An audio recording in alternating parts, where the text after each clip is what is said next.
All right. Hello, hello to anyone and everyone who watches this. Okay. So, um, today is part 7, and it's called "Remember the Toll Taker." And I need to. Okay, here we go. I don't know if anyone's ever driven on the New Jersey Turnpike, um, but at exit 16, you just might be fortunate enough um, to find my favorite toll collector. He's the one who always says, "Good morning, how are you, and what a great day." Since he must say those words like 5,000 times a day, consider the cumulative positive effect this man is having on the lives of other people. So a few weeks ago, I flew into Newark Airport. I got into a cab and I struck up a conversation with the driver. And I asked him if he happened to know who my favorite toll collector was. And he goes, "Oh, yeah, that guy. He's the nicest toll collector anywhere. But have you found the one at Holland Tunnel yet? There's one there who's just as good. Sometimes cars line up to get him. People would rather wait an extra minute to get him than someone else." I didn't know that there was a friendly toll collector at the Holland Tunnel, too, but the next time that I'm headed that way, I'm going to look for him. The moment you enter the space that is occupied by a kind person with a strong, positive attitude, you have a wonderful power that is directed at you. You feel positive, elated, and inspired. And suddenly, new things are possible. Would you not like to have that kind of impact on the lives of countless other people? Would you not like them to come looking for you when they need a little uplift or inspiration? Wouldn't we all? As we can, with attitude, the choice is up to us. Oh my goodness. Contact moment here. All right. Excuse me for just a second. All right. I'm back. And I have to set that right there. All right. My eyelash. All right. So that basically is to remember the toll taker. Remember that your attitude affects others. It affects yourself, really. Like I said at the beginning, no one can affect your attitude but yourself. They really can't. There are hard moments in life, sorry, that will really test us. And no one is perfect. We will have our days that maybe our attitude is not just as polished and wonderful as they are. But it isn't so much that, like I said, the Pollyanna effect, it isn't so much that you smile and seem happy and not face reality. It's more of every time you fall down, you pick yourself back up. So when you have those moments you feel like crying or screaming,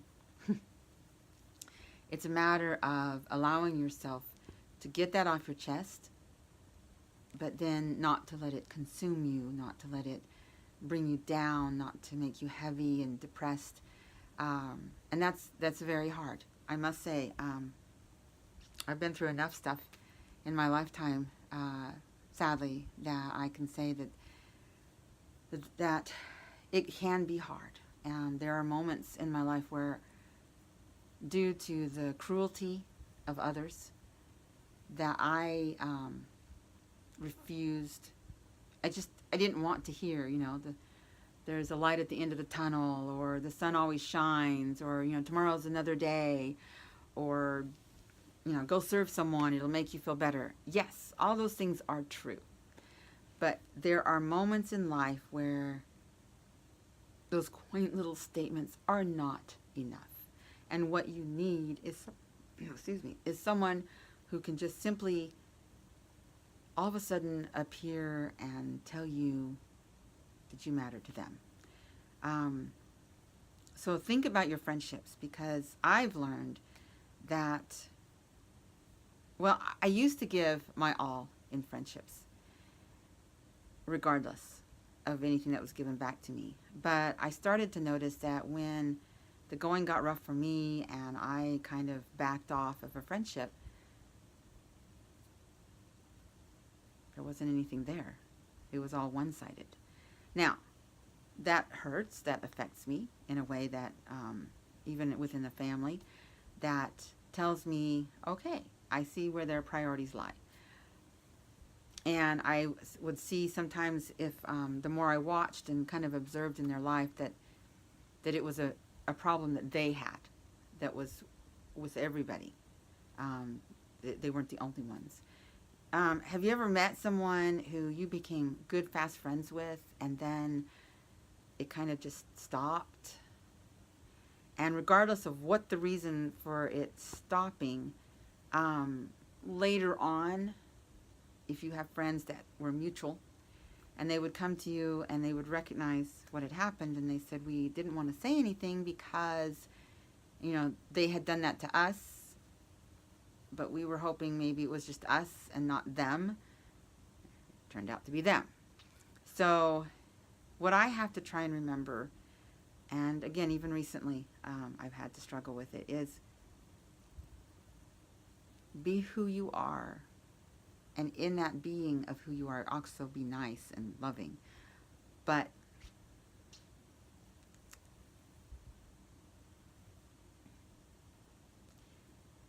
realize that you are of great worth.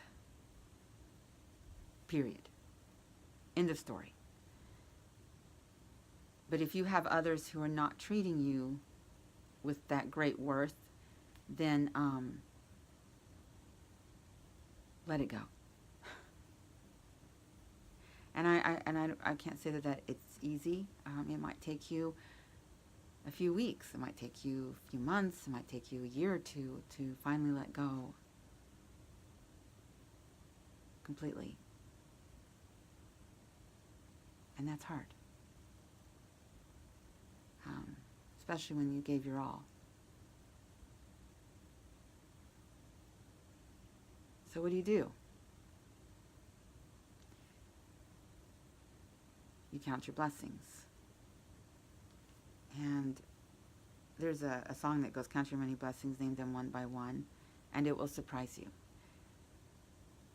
The one-on-one part is the one I want to focus on, and that is sometimes it may only be one thing for the day. But if every day that one thing remains, the sun shines, the rain falls, you're breathing, whatever that one thing may be, hang on to it and work on getting another one and add that to it. And just slowly. It may take a while before you'll have this beautiful list you can look at and realize, my life isn't that bad. It's not great. It's difficult right now. It sucks. But there are things I can breathe. I can sleep. Or if you can't sleep, I can get things done around the house when I'm not sleeping. Find the positive. Be the toll maker in other people's lives, and you might just find yourself becoming happier because people will flock to you. And if they don't, or if they leave, take a moment to, however long you need, take that moment in quiet and feel the loss, but don't let it consume you. Remember to be that toll maker. I've learned that death is easier losing someone than it is losing someone who's still living, because it's hard to imagine that you can't go to somebody and apologize, or that they won't come to you and they don't want any part of you, and yet you want to reach out to them, but you can't. For safety reasons. In my case, it's safety reasons.